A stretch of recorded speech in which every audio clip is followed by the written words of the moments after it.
পাহাড়ি শিক্ষার্থীকে দলবদ্ধ ধর্ষণের ঘটনার জেরে টানা কয়েকদিনের অবরোধ, মিছিল ও সমাবেশের পর খাগড়াছড়িতে থমথমে পরিস্থিতি বিরাজ করছে। শনিবার ২৭ সেপ্টেম্বর দুপুরে সদর উপজেলা পরিষদ এলাকা মহাজনপাড়া, নারিকেল বাগান, চেঙ্গি স্কোয়ার ও শহীদ কাদের সড়কে দুটি পক্ষের মধ্যে ধাওয়া পাল্টা ধাওয়ার ঘটনা ঘটে।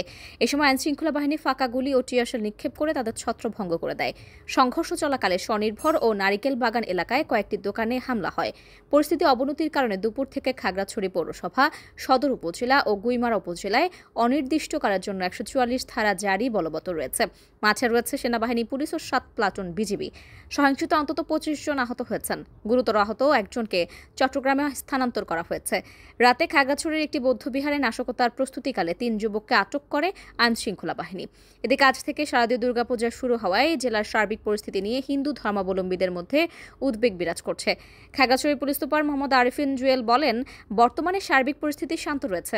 সবাইকে ধৈর্য ধরার অনুরোধ জানাচ্ছি।